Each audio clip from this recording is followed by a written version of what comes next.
Lamb won by about 700. Meanwhile, this week, President Trump unveiled a plan to fight the opioid crisis in this nation and delivered some tough talk to drug dealers. If we don't get tough on the drug dealers, we're wasting our time. Just remember that. We're wasting our time. And that toughness includes the death penalty. Now, Ainsley visited Town Hall and saw firsthand how one community is tackling the epidemic in their own backyard. That's right. We went out to East Meadow, which is close to where Brian lives, in Nassau County. It's the county, if you drive out on Long Island, go through Queens, and before you get to the Hamptons, which is a different county, in between, a lot of families from New York City live out there. The dads, moms work in the city. The kids grow up out there. This is a major problem in our country, opioids, and kids are getting addicted. It's really affecting more kids than it is adults, even though a lot of adults have back surgeries and they take one opioid and then they're hooked. Watch this. This is what's happening out in East Meadow. They had a town hall to talk about it. They invited us out, and we talked to some of the leaders in that community and talked to some parents who have lost their children. I worry that, like every father, I feel like listening to you, like my kids are crying. There are not enough programs.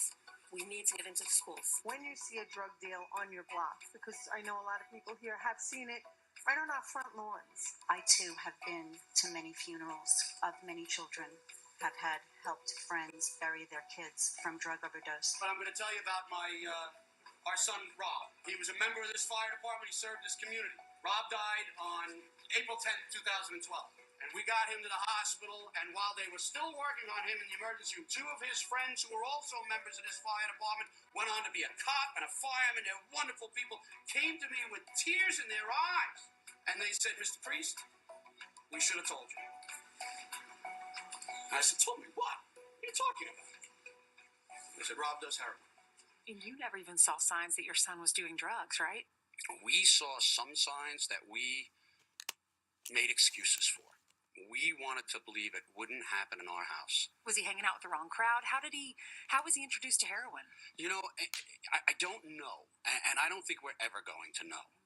I'm sure it was through friends. The thing that I'll tell you is, you know, we are a middle-class family, religious, two-parent household. This thing crosses every line. It crosses racial lines. It crosses religious lines. It crosses economic lines. We just don't know how long my son was doing heroin. And he had told his friends he was going to stop, and I think he wanted to stop. And what we found is it just gets a hold of you, and he just did it one more time, and that was the last time. So what's your message to people watching? My message is get out of your head the idea that it can't happen to you. You think that you have a good kid? You probably do have a good kid. But there are so many adults, so many parents who had no idea that their kid was using, that their kid was an addict. This is everyday middle-class America. It's not a poor man's drug. It's not a rich man's drug. It's a drug. Tell me about the problem in Nassau County and why you wanted to have this town hall. We have a serious opioid epidemic here in Nassau County, and it's in every community. So the commissioner has targeted certain communities where we're seeing a lot of arrests, targeting them by looking at, in real time, reporting where there are overdoses, overlaying that with where there are larcenies connected with drug use. We go in with enforcement, backed up by education, awareness, diversion, and treatment. So it's not just a singular approach where you go and try to arrest yourself out of a problem. We're not doing that. We're going in, we're doing the enforcement to get them into treatment, and then we're not walking away from the problem. We're coming back in 60 days to show them a result. What did you think of the president's plan that he announced in New Hampshire? Failure is not an option.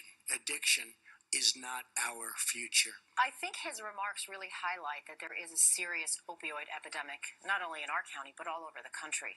And he's looking for solutions, and I can't blame him for that. In 35 years in law enforcement, you realize that once a drug user, a drug seller actually is out of business, there's always someone to take his place. It's a supply and demand. It's a business.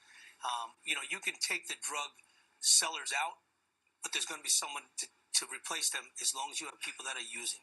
If we can go after the users, hopefully we can eliminate the dealers. Now, they have this overdose detection mapping system in place in this county, and it's great because they have seen the overdoses go down in that community. And a lot of people, the leaders in that community said, I know you all are mad at me. All of the neighbors are calling me saying, why are you making us look bad? We have a great community.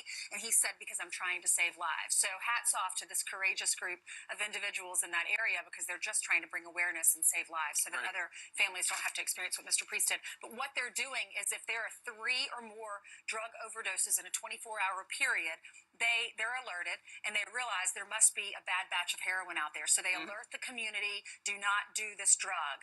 And then they also are connecting all the larcenies with, they have this mapping system that if there are a lot of larcenies in one area, they realize that's connected to the drug problem too because people are breaking into cars so that they can support their drug habit. And then also there's a court system where they will they put you in a rehab facility or some sort of treatment. They don't let the press know if you've been arrested because they're trying to protect these individuals, get them into treatment and help them so that they don't end up in prison for the rest of their life or even worse, dying. Step in the right direction. And it impacts so many people in so many communities all across the country. That's why the president is taking it on.